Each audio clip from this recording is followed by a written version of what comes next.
What up, everybody? It's your boy the Kryptonian saying here, bringing you a review for One Piece chapter 663. And gotta say, man, there's a couple things I found funny in this. The fact that the Straw Hats all have like their bodies, at least half of the Straw Hats have their bodies kind of changed around. I thought that was pretty cool. And one of the things that I really enjoyed was just Sanji being inside of Nami's body. Yes, that is also an innuendo because, you know, Sanji would probably like to get inside of Nami. And I mean, we already know how that goes. Like, I mean, if you're... See, Sanji is a man of good taste, a man of good culture. Okay? Sanji is a man of good culture. He understands that's what you want to be inside of. You know, you don't want to get inside of, like, Nico Robin. Like, why would you do that? You might catch something. See how many hands she got? She might, I mean, she's been all over the place. She's been in a lot of beds. She's traveled from place to place to place and been in a lot of beds. You don't believe me? Look at how many powerful men she's been with. So you might catch something. Whereas Nami is just a precious gem, a precious jewel. So I understand it. Now, with that being said, when this... Nico Robin on count, right? But when you had Sanji peeling back the shirt a little bit and looking, and he told Usopp and I think it was Usopp and Brook, like, hey, get a load of these babies, and he's just playing around with them. It's so hilarious. It's so hilarious. It's the dirty gags, and in a way, in a very small way, it reminds me of some of the dirty gags that you got in Dr. Slump, Akira Toriyama's first manga that made him a millionaire, and first manga that really blew up. I want to say back in the early 80s is when that came out. And so I kind of like seeing that, you know, because again, I like dirty humor. You know, those of you who follow me on Twitter, you know that I'm a sucker for dirty jokes. Like, it's something I enjoy. So I thought that was pretty cool. But it also kind of begs the question, you know, like, at some point, I think every man, and just like every woman, at some point you've kind of asked yourself, like, what is it like to be a member of the opposite sex? Like, I've had people say, like, I've had women say, like, man, like, if I had a penis, I would play with it. And while I've never had, like, the thought of, like, oh, if I had a vagina, I would do this, I've always wondered, like, what is it like to have, like, women breasts? Like, what is that like? And I think some of that is because I'm a breast guy. Like, you show me a nice pair of boobs, oh, man, I'm done. I'm done. Like, you need me to sign a kidney over, just flash me, and this is like gone. So anyway, man, anyway, right? So I like that Oda was kind of playing with that a little bit. And the other thing that I liked was how when Luffy meets Law again, right? When he meets Law again, one of the things he says is like, hey, Traffy, nice to meet you, buddy. How you doing? Oh, you helped me out back then a couple of years ago. That was pretty awesome of you. And Law just cuts him off and says, look, I'm a pirate like you. You need to understand. I did that on a whim. But one of the things I thought was interesting is I think there's more to it. Because when you look at Law, right? He sees Luffy. His face is shaded out for a second. And one of the things I kind of noticed with Oda is when he kind of covers up the face a little bit and darkens up certain areas, that's usually a pretty big deal. I mean, it's a common thing. You see it in comics, you see it in manga, you see it all the time. So I got my eye just on the Law and Luffy thing. There's obviously going to be something else there. But what I also found really interesting about that is when Law basically tells Luffy, like, hey, I'm a pirate like you. Luffy cuts him off and says, hey, man, you're after a One Piece like myself. We're gonna be enemies down the line, but that doesn't change things. I've got to repay a lot of people who helped me out. And he goes as far as to say he's just like Jinbe. And that was one of the things that got me. I'm like, wait a second. Like, Luffy, in a way, he has kind of interacted with damn near not every 7 warlord, but he's interacted with a large number of them. A large number of them. And now he's, you know, popping shit at Big Mom. Like when they were on Fishman Island, he grabbed the transponder snail. Like, it's just like Luffy is kind of making his way up the ladder a little bit. He's the same guy that thought it was a good idea to fight the 3 admirals. So, I mean, we're seeing something with Luffy. We're seeing something that is being developed into something further. So I kind of like that. I like the interaction, and I like how Nico Robin has kept up on everything. If it ain't one thing that she's useful for, she's at least the person that's going to read every single detail, every little thing. So I like that, and I like how she automatically, she sees Law and says, oh, this might not be a good idea. And what was really interesting about that is after Luffy kind of runs off with the rest of Straw Hats after Law tells him go around the back. That's where you'll find what you're looking for. Obviously referring to Nami and the rest. What I found interesting was how after they left, Law just kind of looks at him. And it's like he's got an end game for something else. There's something else that Law, like, I'm not sure what he wants with the Straw Hats, but at some point, there's got to be something there.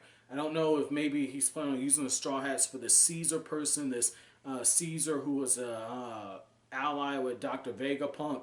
I don't know if that's going to be the case, but what I did find interesting is when that connection was made, and then you got Law at the end of the chapter saying, well, you got to understand, I got business with you too, Caesar. It's like they have a bit of tension building up with them. Now, the other thing I want to find interesting, or excuse me, I want to say that I found interesting, was how you had Tashigi. And Tashigi was looking at Smoker, and she says he doesn't have a heart. So that cube that Law has in his hands is actually Smoker's heart. That is interesting.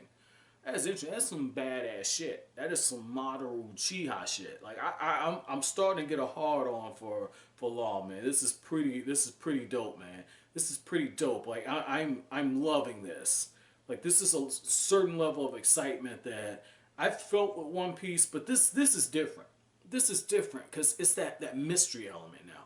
It's that mystery element. So I mean, this is good. This is good, and I like how Oda incorporate the flashbacks in this. Kind of just say, hey, you might want to go back and reread Marineford, see the scene over a little bit. I mean, this is good.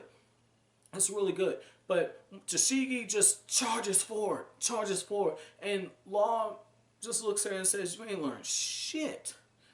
And again, that's one of those things, like if Oda would have been somebody like Kishimoto, I'd have ripped him a new asshole and said, like, hey man, like that's kind of sexist. Like, hey, woman not really listening. But Oda don't have a tendency to do that. So I mean, that's one of those things, like you kind of brush that under a rug. But I like how he says, okay, enough of this bullshit. And he does a thing with the hearts, and for some kind of way, their hearts pop out and switch. And all of a sudden, Tashigi is in Smoker's body, and Smoker's in Tashigi's body now. And what I found interesting on that is when you look at Tashigi inside of Smoker, and the Navy people ask, like, hey, how do you feel without a heart? When you look at Smoker's design, this big burly butch look like he's like the lion tamer, the log cabin type guy.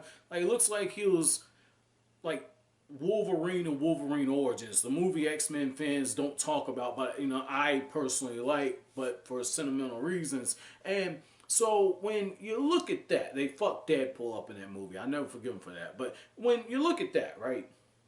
When you look at Smoker and then you look at how he's drawn, there's a more feminine appearance to him.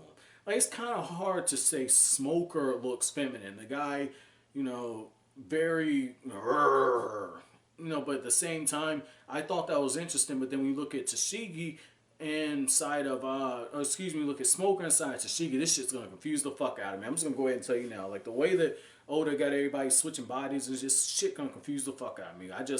Literally, I just had that shit in my head and I've switched it up. But when you got Smoker inside of Tashigi's body, there's a little bit of hardness to it. But I like how Smoker, Oda sure as hell loves the boobs, man. Like, and as a breast guy, I have no problem. I have no problem with that. But it's just like, look at how he's got Tashigi right now. This is... holy fuck. And speaking of that, right? Speaking of that, the samurai, hey man, I understand. I totally understand. See, Nico Robin showed the legs and shit. I like legs too. I like breast better. And so when when you get the chicken, some men they like to get the breast when they eat the chicken.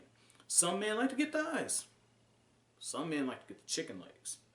I like the breast. You can have the chicken legs. So like Luffy said, heroes like to share the meat. I want to eat all the meat. Well, I'll share the chicken legs. I want all the breast.